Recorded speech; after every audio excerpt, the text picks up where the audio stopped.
স্বৰচিত গল্পপাঠ ৰহস্য গল্প operation dream flower প্ৰথম খণ্ড গল্পকাৰ প্ৰাঞ্জল বৰা চালিখোৱা গাঁও যোৰহাট।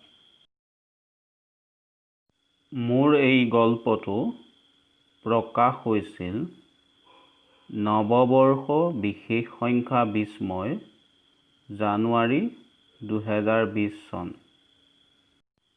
গল্পটোৰ প্ৰথম খণ্ড পাঠ কৰিবলৈ লৈছোঁ। ছাৰ, এইপিনে গ'লেই মেকফাৰ্চন চাহাবৰ বাংলা পোৱা নাযায় জানো? মোৰ সহকাৰী হাতী বৰুৱাই ক'লে। গহীন হাবিখনৰ লুংলুঙীয়া বাটটোৰে মোবাইল ফোনৰ টৰ্চৰ পোহৰক সাৰথি কৰি গৈ আছোঁ। বেগত দুটা শক্তিশালী টৰ্চ আছে যদিও গোপনীয়তাৰ খাতিৰত জ্বলোৱা নাই।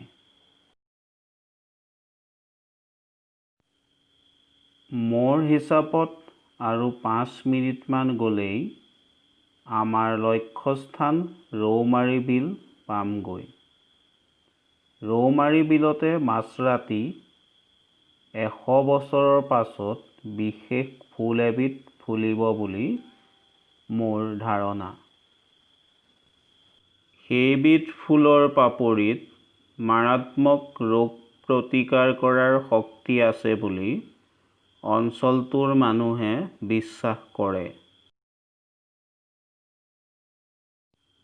জনশ্ৰুতি মতে এবাৰ মঙলবেজৰ ককাকৰ ককাকে ফুল সংগ্ৰহ কৰিবলৈ গৈ উভতি নাহিল।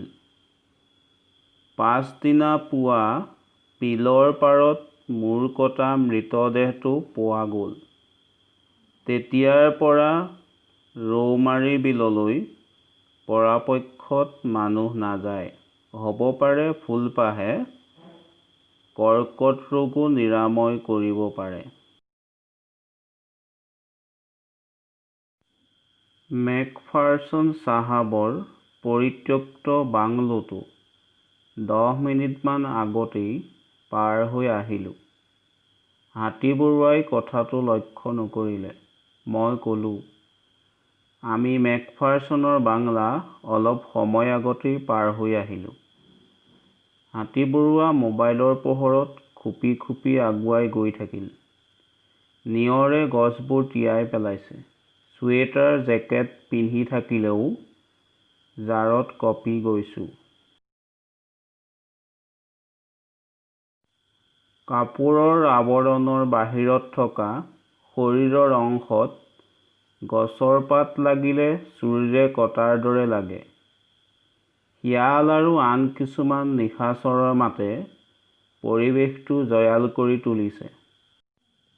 প্ৰায় 100 বছৰ আগতে ডিচেম্বৰ মাহৰ 16 তাৰিখে অমাৱস্যাৰ ৰাতি জোৰ জ্বলাই ৰৌমাৰী বিললৈ মেকফাৰ্চন চাহাব 5 জনমান বনুৱাৰ সৈতে ড্ৰিম ফ্লাৱাৰ বিচাৰি আহিছিল। আৰু ৰাতিৰ অন্ধকাৰত দলটো চিৰদিনৰ বাবে হেৰাই গ'ল। মেকফাৰ্চন চাহাবৰ ডায়েৰীখনত ৰৌমাৰী বিলত অভিযান চলোৱাৰ আগদিনালৈকে কথাবোৰ লিখা আছে। ড্ৰিম ফ্লাৱাৰ সংগ্ৰহ কৰিব পাৰিলে তেওঁ ইংলেণ্ডত গৱেষণাৰ বাবে পঠিওৱাৰ কথা আছিল। ডায়েৰীত লিখা মতে স্থানীয় মানুহৰ মুখত সেই খতৰনাক উদ্ভিদবিধ আৰু তাৰ ইলাজ কৰিব পৰা গুণৰ কথা শুনিছিল। উদ্ভিদ বিজ্ঞানৰ ছাত্ৰ মেকফাৰ্চন চাহাবে নিজে গৈ ৰহস্য ভেদ কৰিব খুজিছিল। অদ্ভুত মিৰাকল ঘটাৰ আশা কৰিছিল তেওঁ।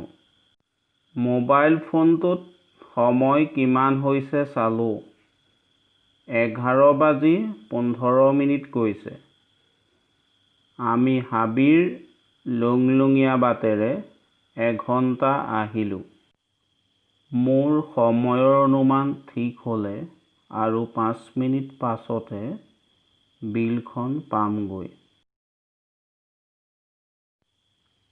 স্থানীয় লোকৰ পৰা মেকফাৰ্চনে সংগ্ৰহ কৰা তথ্য মতে, উদ্ভিদজোপা বিলৰ পানীত গধূলিহে জন্মে আৰু পুৱালৈ মৰি যায়।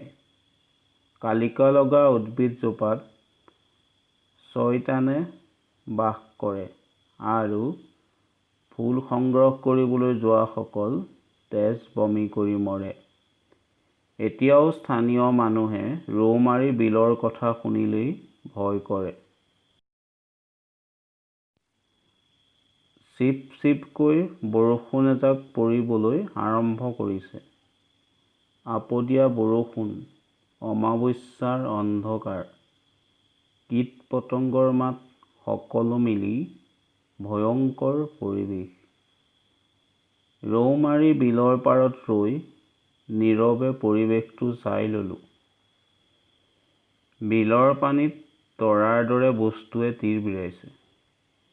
বেগৰ পৰা টৰ্চ এটা উলিয়াই পোহৰটো বিললৈ মাৰিলোঁ। এবিধ অচিনাকি উদ্ভিদে বিলখন ভৰি পৰিছে। উদ্ভিদবোৰৰ ফুলবোৰ তৰাৰ দৰে জিলিকিবলৈ আৰম্ভ কৰিছে। বিলৰ পানীত নিশাচৰ চৰাই এটাই বিকট চিঞৰ এটা মাৰিলে। গোটেইখন বিলৰে পানীত কিহবাই হেন্দোলনিৰ সৃষ্টি কৰিলে। বিলৰ পানীত অসংখ্য ঘৰিয়ালে খোৱা কামোৰা কৰা যেন লাগিল। টৰ্চটো নুমুৱাই হাতীবৰুৱা আৰু মই বিলৰ পাৰৰ ফুটুকাবোৰৰ আঁৰত লুকাই আলেখ-লেখ চাবলৈ ধৰিলোঁ।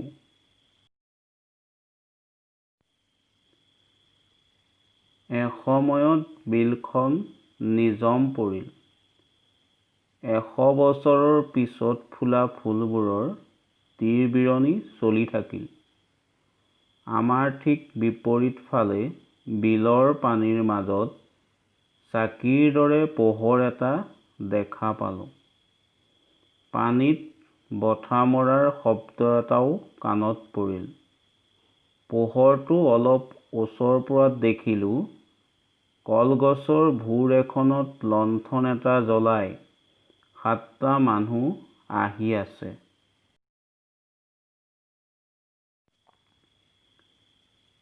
হাতীবৰুৱাই মোক ফুচফুচাই ক'লে, ছাৰ, ফুল নিবলৈ আৰু পাৰ্টি ওলালেই। আমি বাধা দিওঁ, দৰকাৰ হ'লে গুলী কৰিম। কথাষাৰ কৈয়েই হাতীবৰুৱাই জেপৰ পৰা পিষ্টলটো উলিয়ালে। মই মানুহবোৰৰ কাণ্ড-কাৰখানা লক্ষ্য কৰি তেওঁক ক'লোঁ, অলপ ৰৈ কি কৰে চাওঁ। ভুৰখন আমাৰ পৰা 10 হাতমান নিলগত ৰ'লহি। ভুৰৰ ওপৰত স্বজন বনোৱা আৰু তাহানিৰ ভূগোলৰ কিতাপত দেখা ইউৰোপীয় লোকৰ দৰে পোছাক পিন্ধা মানুহ এজন বহি আছে। মূৰত টুপি পিন্ধি থকাৰ বাবে মুখখন নেদেখি। দুজন বনুৱা বঠা দুপাত হাতত লৈ ভুৰখনৰ দুটা চুকত থিয় হৈ আছে।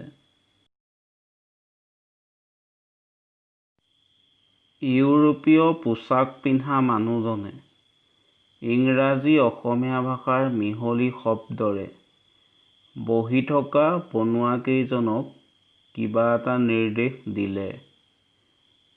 মানুহজনৰ কথাবোৰ হাতীবৰুৱাৰ কাণত পৰাত তেওঁ মোক পুনৰ ক'লে, মৰাহঁতৰ লোভ এতিয়াও শেষ হোৱা নাই, গুলী কৰোঁ মই। মই তেওঁক পুনৰ বাধা দিলোঁ। গল্পটোৰ পাছৰ অংশ পৰৱৰ্তী খণ্ডত আগবঢ়াম। মোৰ এই চেনেলটো ছাবস্ক্ৰাইব কৰিব। আজিলৈ গল্প পাঠ ইমানতে সামৰিছোঁ। ধন্যবাদ।